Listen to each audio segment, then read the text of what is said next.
जय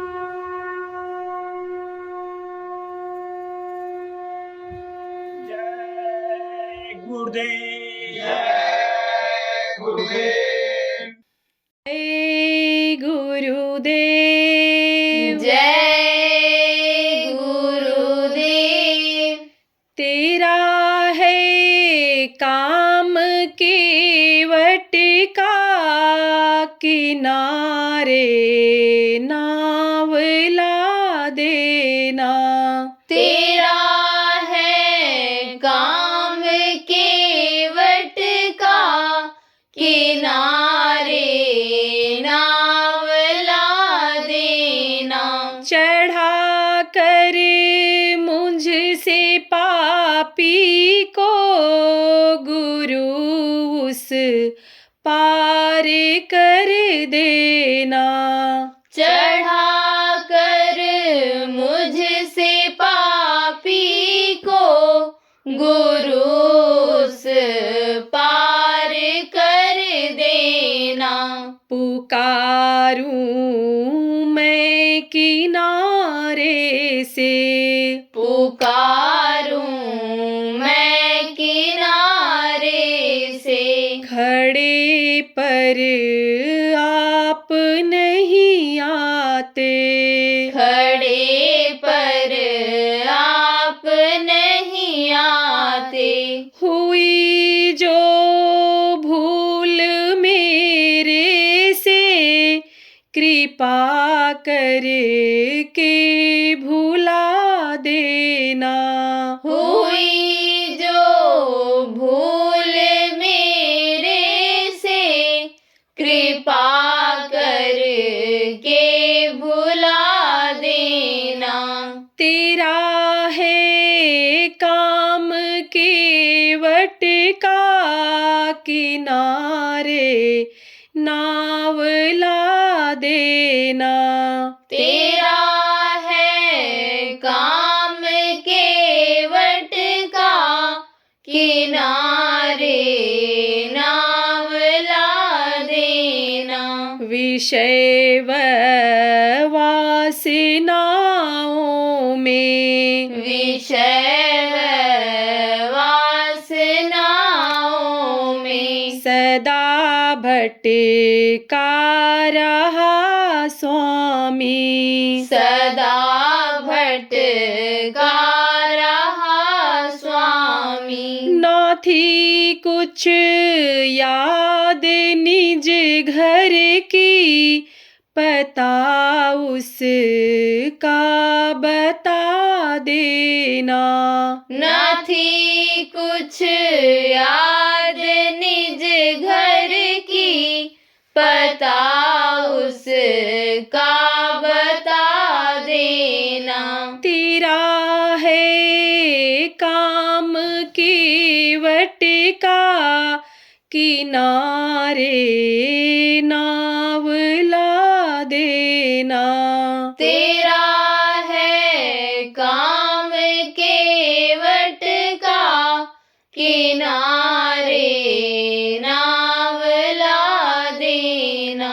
दया सागर पतित पावन, दया सागर पतित पावन। तुम्हें जो लोग कहते हैं, तुम्हें जो लोग कहते हैं, रहे कुछ याद इसका भी अयश अपना मिटा देना। रहे कुछ याद इसका भी अयश अपना मिटा देना। तेरा है काम केवट का किनारे नावला देना। तेरा है काम केवट का किनारे नावला देना।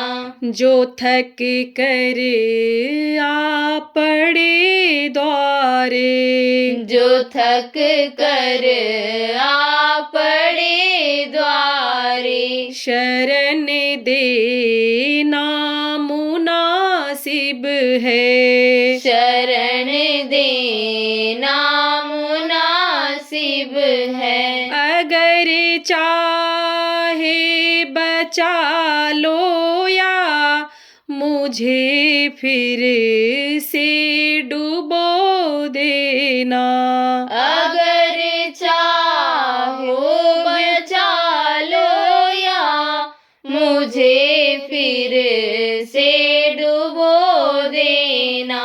तेरा है काम केवट का किनारे नाव ला देना, तेरा है काम केवट का किनारे नाव ला देना।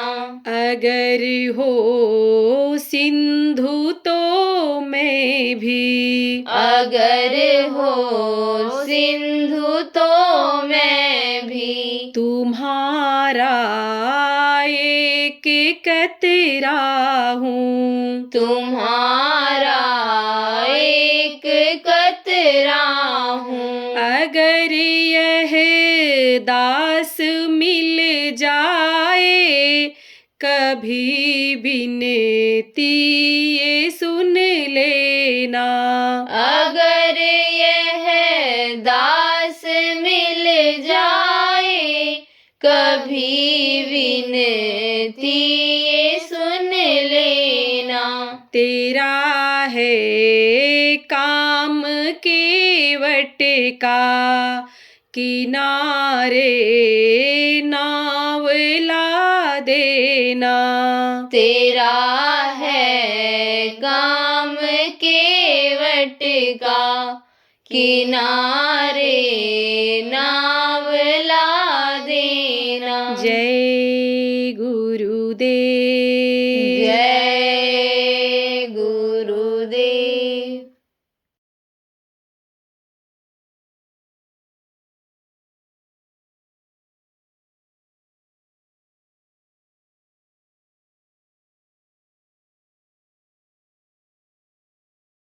गोस्वामी जी महाराज संत थे, पूरे संत थे। 25 वर्ष की अवस्था में ही भगवान की प्राप्ति इसी मनुष्य शरीर में उनको हो गया था। तो उन्होंने रामचरित के बारे में तो लिखा ही, राजा दशरथ के जो पुत्र राम भगवान जिनको कहा गया उनके बारे में लिखा है, लेकिन उनके बारे में भी लिखा, एक राम दशरथ का बेटा, एक राम घट घट में लेटा, एक राम का सकल पसारा, एक राम सब जग से न्यारा। तो सब जग से न्यारा, जग किसको कहते हैं? दुनिया को जग कहते हो तो ये बहुत से लोग हैं। ये दुनिया संसार को आप जग कहते हो, इसके ऊपर भी सब लोग हैं, बहुत से लोग हैं। तो सब जग से न्यारा, जितने भी हैं सब से न्यारा हैं।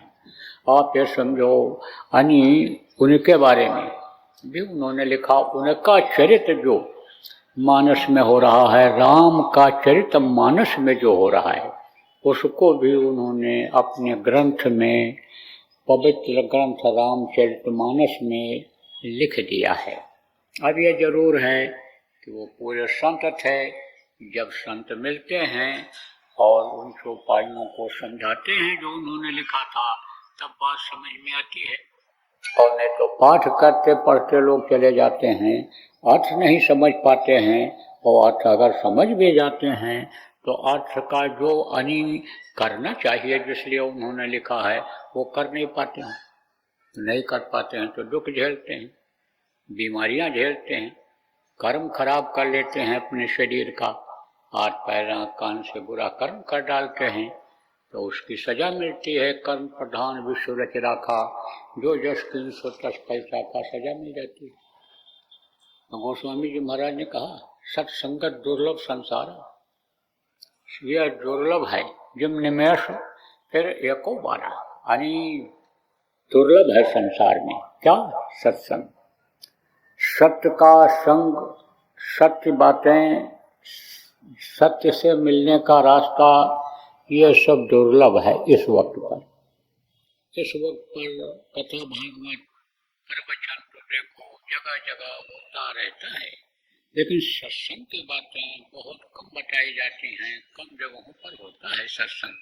तो कहा ये इस वक्त पर कलयुग में दुर्लभ है।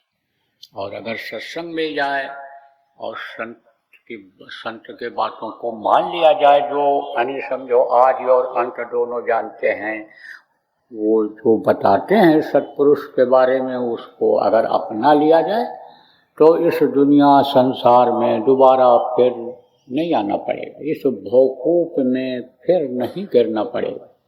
भवकूप किसको कहते हैं? कुआं होता है ना, कुआं को कूप कहते हैं, और यह भवकूप कहलाया गया। क्यों? क्योंकि इस भवकूप में ही आदमी पड़ा हुआ है। जैसे कोई कुएं में गिर जाए ना निकल पावे, उसी में डूबे उतरा है, उसी में यानी समझो मरे, उसी में रहे, इसी तरह से मनुष्य भी इस भवकूप में डूबता और उतरा रहा है। लेकिन अगर सत्संग में जाए तो समझ लो तिनके का सहारा मिल गया, और उस तिनके को अगर पकड़ लिया जाए, सत्संग की बातों को अगर मान लिया जाए, पकड़ लिया जाए, तो भवसागर से जीव पार हो जाता है। और नहीं तो देखो इस कदर लोग पड़े हुए हैं भवकूप में कि निकलने का मन ही नहीं करता है। एक आदमी था, शहर की तरफ जा रहा था, गांव का आदमी, तो रास्ता भूल गया तो एक कुएं में गिर गया। कुआं कैसा था? ज्यादा गहरा नहीं था, पानी उसका सूख गया था। उस कुएं में से एक बरगद की, जिसको बट कहते हो, डाल निकल रही थी। जब गिरने लगा तो उस डाल को पकड़ लिया गिरने से बचने के लिए, लेकिन वो अटक गया, लटक गया उसी से। गिरा तो नहीं, लेकिन पकड़कर निकल भी नहीं सकता था। उसको ऊपर तक पकड़ने का मौका नहीं था, केवल डाल ही नीचे ऐसे जो लटक रही थी वही हाथ में उसके आई थी, तो उसको पकड़े हुए लटका था। फिर नीचे देखा उसने, कुएं में पानी नहीं है, कुआं सूखा है, और सूखे कुएं में एक सांप बैठा हुआ है। सोचा उसने कि भाई कहीं सांप ये काट न ले। फिर सोचा कि सांप तो हमसे दूर है, हमको कैसे काट पाएगा। ऊपर की तरफ देखा तो जहाँ से वो डाल निकल रही थी, वहीं पर एक सफेद और एक काला रंग के दो चूहे बैठे हुए डाल को काट रहे थे। डर गया कि भाई चूहे डाल को जब काटेंगे तो मैं नीचे गिर जाऊंगा और सांप मुझे काटेगा, मैं मर जाऊंगा। फिर ऊपर देखा तो उसी डाल में एक मधुमक्खियों का छत्ता लगा हुआ था। उधर जब देखा तो डर से तो उसका मुंह खुला ही हुआ था। मुंह में मधुमक्खियों के छत्ते से एक बूंद शहद गिर गई, एक बूंद शहद उसके मुंह में गिर गई। बहुत मीठा लगा। बोला इतना इतनी मीठी चीज तो हमको बाहर कहीं मिली ही नहीं। फिर नीचे देखा, जब मिठास कम हुई, दुनिया की मिठास बराबर रहती है। मीठी सी मीठी चीज खा लो, आप गुड़ खा लो, आप गुड़कंड खा लो, खाड़ खा लो, कुछ भी खाओ तो उसकी मिठास ज़्यादा देर तक नहीं रहती है। जो लोग खाने के लिए कि अच्छा खाना मिले दिन रात दौड़ते रहते हैं, गलत काम भी शरीर से कर डालते हैं, झूठ भी बोल देते, बेईमानी भी कर लेते, चोरी चकारी लूटपाट ठगी भी करते हैं कि अच्छा खाने को मिलेगा, अच्छे मकान में अच्छे बिस्तर पर सोएंगे। लेकिन वो बराबर रहता है? खाने के बाद किसी को पता रहता है क्या खाए थे? सोने के बाद किसी को पता रहता है कहाँ सोए हैं? चाहे कोई मोटे गद्दे पर सोवे, दूसरा कोई चटाई पर सोवे, सुबह जब उठेंगे तब दोनों तरोताजा महसूस करेंगे। रात को कोई बहुत बढ़िया सुगंधित भोजन खा ले, खुशबू वाला, केवड़ा पड़ा हुआ हो, इलायची पड़ा हुआ हो, लौंग पड़ी हुई सब्जी हो, बहुत बढ़िया हो, मसालेदार, खा ले। लेकिन सुबह जब जाएगा मल त्यागने के लिए, लैट्रिन करने के लिए, तो किसी का खुशबूदार निकलेगा? सबका बदबूदार ही निकलेगा। तो खाने के बाद, सोने के बाद किसी को पता नहीं रहता है। क्यों? क्योंकि ये परिवर्तनशील संसार है, यहाँ बदलाव होता ही रहता है। यहाँ समझो अस्थाई, जिसको परमानेंट कहते हैं, कोई चीज रहती ही नहीं है। अभी देखो ये दिन है और कुछ समय के बाद रात हो जाएगी, फिर सवेरा होगा, फिर दिन होगा। दिन बदलता है, तारीख बदलती है, महीना बदलता है, उम्र बदलती है। आदमी बच्चा पैदा होता है, जवान होता है, बुढ़ा होकर के मर जाता है। यहाँ का नियम ही ऐसा है कि यहाँ पर अस्थाई कोई चीज नहीं रहती है।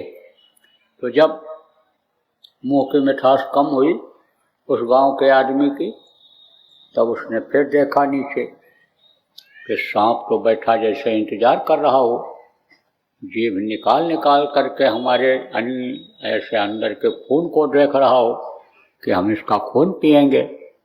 फिर डर गया। उधर देखा लगातार चूहे डाल को काटने में लगे हुए थे। फिर मधुमक्खियों की तरफ देखा, तब तक एक बूंद शहद मुंह में फिर गिर गई।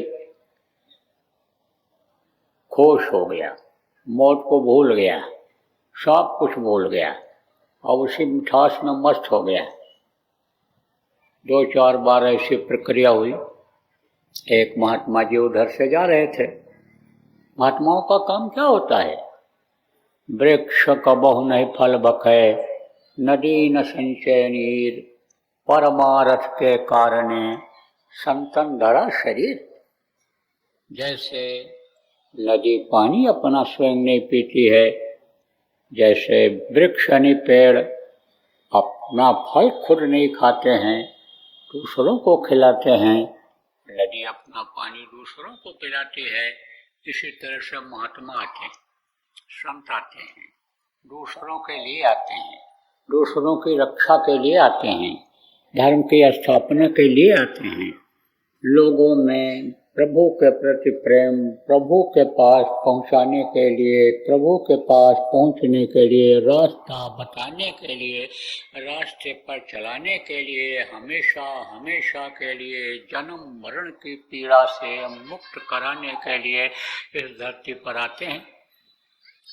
तो एक महात्मा जी उधर से जा रहे थे, बोले अरे तो बेचारा गृहस्थ गिर गया, इसको निकालना चाहिए।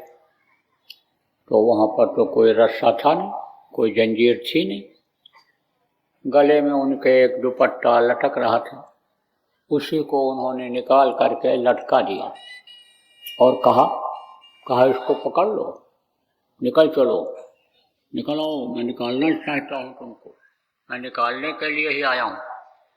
खुश हो गया कि अब तो मैं बाहर निकल जाऊँगा। हाथ बढ़ाया दुपट्टा को पकड़ने के लिए, डाल को पकड़ने के लिए, तब तक एक बूंद शहद मुंह में फिर गिर गई। बस हाथ पीछे कर लिया। महात्मा जी ने कहा भाई लगता है इसकी नीयत निकलने की नहीं लग रही है। बोले अरे भाई गृहस्थ तू निकल करके आ जा, मौका अच्छा है, अवसर अच्छा है, मैं तुझको निकालना चाहती हूँ। अभी तेरे हाथ थके नहीं हैं, अभी तेरा हाथ पैर सही है, तो हाथ से पकड़ इसको और हम उसको निकाल लेते हैं ऊपर। जैसे हाथ बढ़ाया कैसे एक बूंद शहद मुंह में फिर गिर गई, बस हाथ पीछे कर लिया और कहा महाराज जाओ, हमको ये चीज बाहर नहीं मिलेगी, बहुत मीठी चीज है, हमको इसी में आनंद है, इसी में मस्ती है। ऐसे ही आज का गृहस्थ इस भवकूप में गिर चुका है, उसको मौत याद नहीं आ रही है।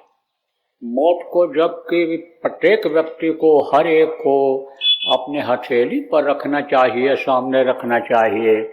ये जो दिन रात आते हैं, ये जो तीज त्योहार आते हैं, इस दिन याद करना चाहिए कि एक दिन हमारा देखो ये निकल गया, ये दिन हमारा निकल गया।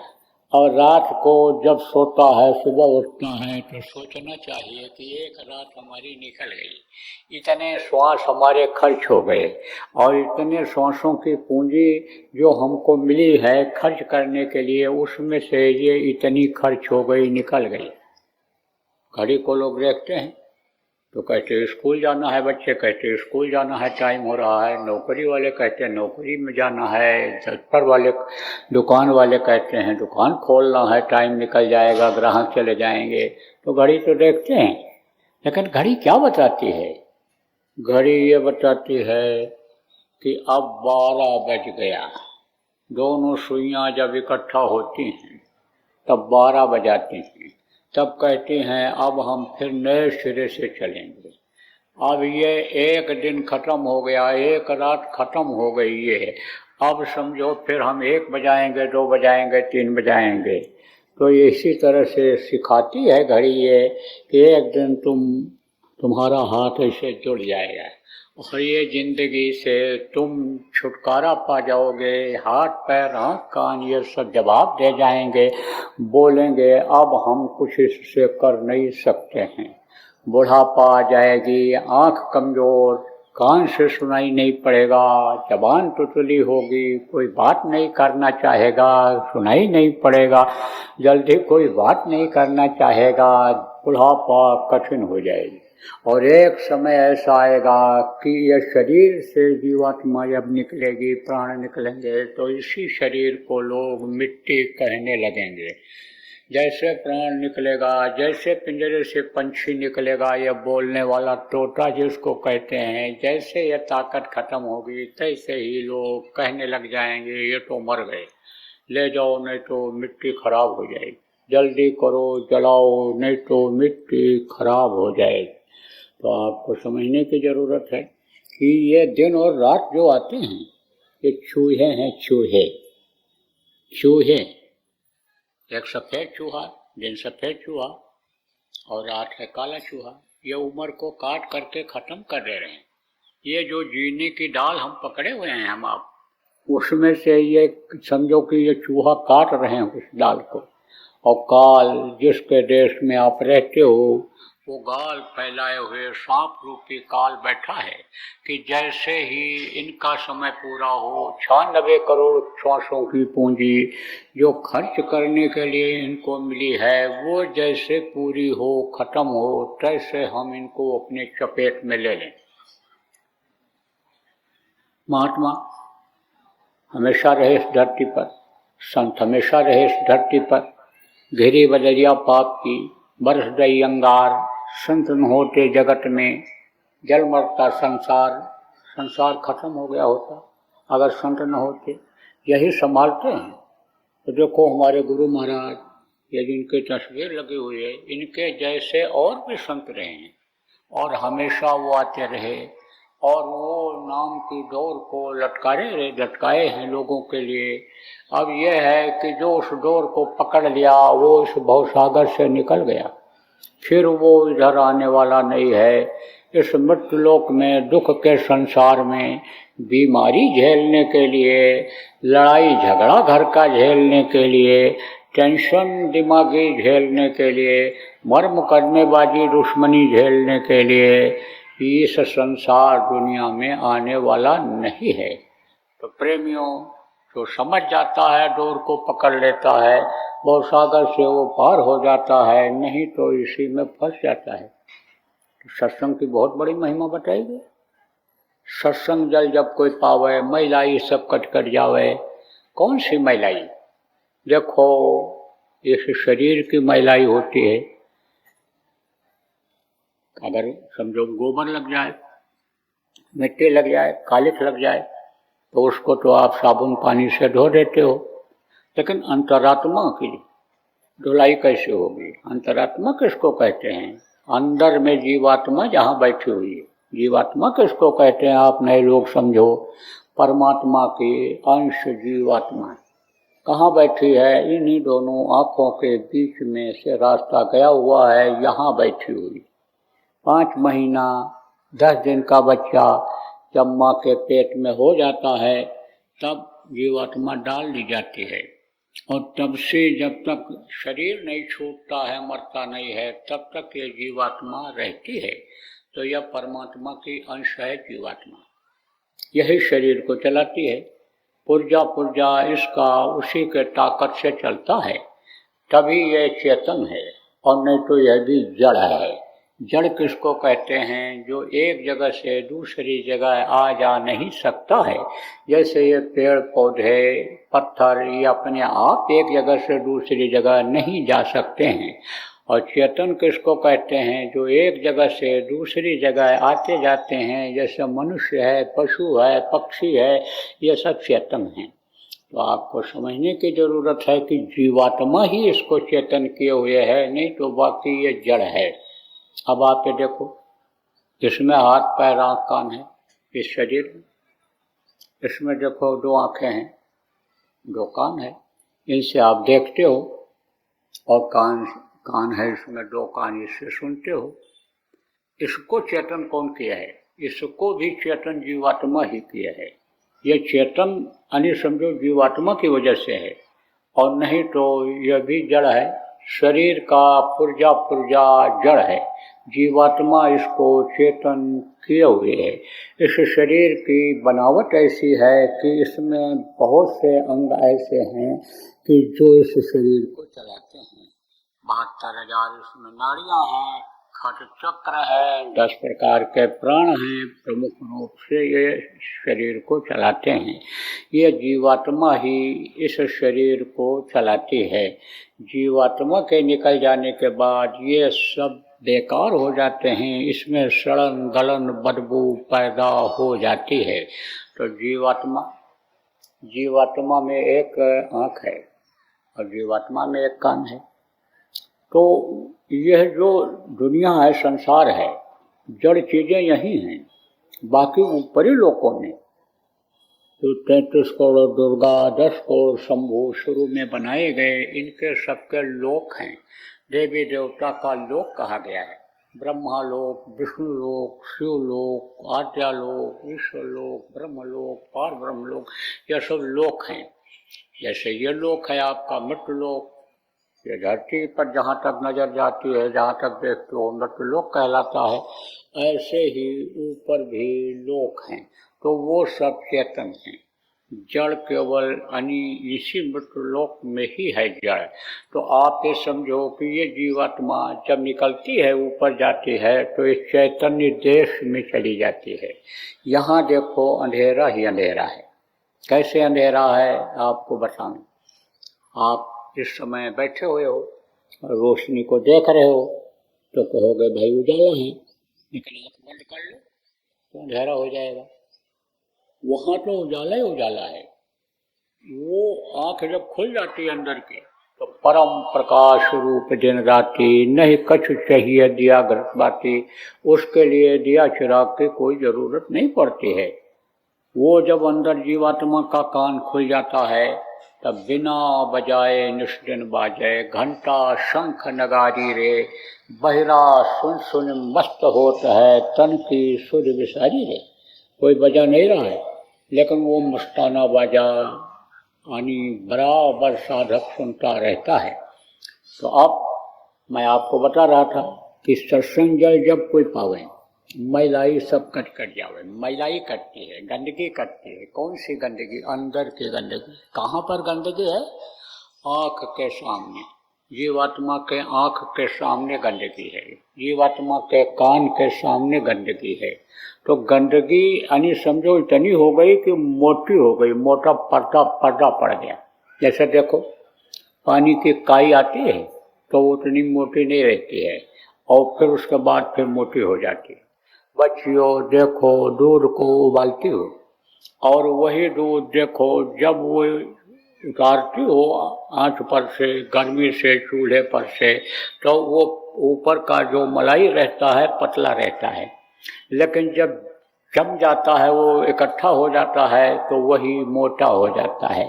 ऐसे ही ये जो गंदगी है ये मोटी हो गई, पर्दा पड़ गया, मोटा पर्दा पड़ गया। तो समझो वो किसका पर्दा पड़ा? कर्मों का पर्दा पड़ा। कौन सा कर्म?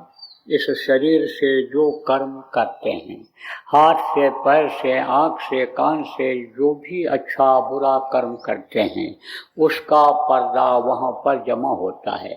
तो अच्छा पर्दा अगर जमा होता तब तो इतनी मोटी गंदगी नहीं होती। ज़्यादातर बुराइयां ही शरीर से हो जाती हैं, चाहे जान में पाप हो जाएं, चाहे अनजान में पाप हो जाएं शरीर से, तो आप ये समझो वो जमा हो जाता है। और जमा जब हो जाता है, पर्दा पड़ जाता है, तब न दिखाई पड़ता है न सुनाई पड़ता है। जैसे ये कान है, इसमें मैल इकट्ठा होती है और वही मैल मोटी होती चली जाती है तो सुनाई नहीं पड़ता। तब क्या करते हो आप? उसमें तेल डालते हो, मैल जब फूल जाती है तो उसको निकाल देते हो। नहीं निकाल पाते हो तो डॉक्टर के पास जाते हो, डॉक्टर के पास मशीन रहती है, उसी से वो ऐसे निकाल देते हैं। आँख में पर्दा पड़ जाता है, दिखाई नहीं पड़ता, कहते मोतियाबिंद हो गया, ऑपरेशन करना पड़ेगा, जाला माड़ा यानी लग गया, इसका ऑपरेशन करना पड़ेगा। और ऑपरेशन जब हो जाता है तो दिखाई पड़ने लगता है। ऐसे ही आत्मा की आँख जब साफ हो जाती है, सफाई हो जाती है तो दिखाई पड़ने लगता है। तो वो मैल कैसे कटती है? सत्संग सुनने से जानकारी होती है। जैसे आज आप सत्संग सुन रहे हो, अब कुछ लोग ऐसे हो जो इन बातों को पहले नहीं सुने होंगे, तो आपको इस चीज़ की जानकारी हो रही है। ऐसे ही सत्संग से मैल धुलती है अंदर की। जब सत्संग मिल जाता है तब विवेक जग जाता है। बिन सत्संग विवेक न हुई, राम कृपा बिन सुलभ न सोई। यानी समझो कि बगैर सत्संग के विवेक नहीं होता है, बुद्धि प्रखर नहीं होती है, विवेक नहीं जगता है, बुद्धि मलिन रहती है, ज्ञान नहीं हो पाता है। जब सत्संग मिलता है, संत मिलते हैं, उनके बताए रास्ते को जब अपना लेते हैं तो अंदर की सफाई हो जाती है। तो अंदर की सफाई कौन करता है? पलटू साहब महात्मा हुए हैं, संत हुए हैं।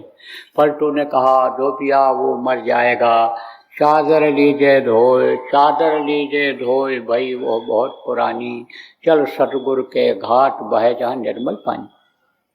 सतगुरु जिनको कहा, देखो वो सतगुरु कहलाए, वो उसको धोते हैं, साफ करते हैं।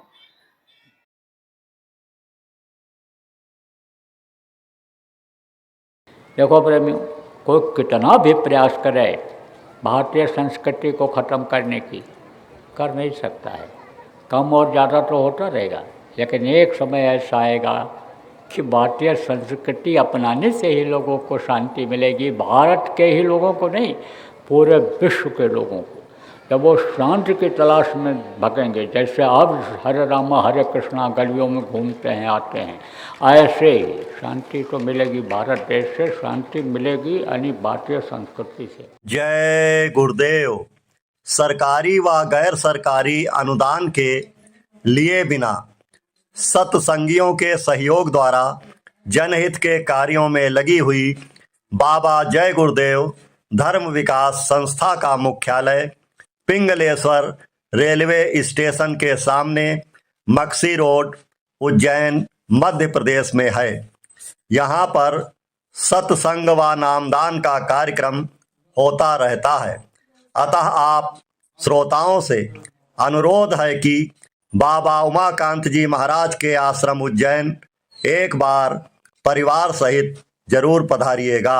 आपके सुझाव के लिए व्हाट्सएप नंबर 75600700। जय गुरुदेव, जय गुरुदेव।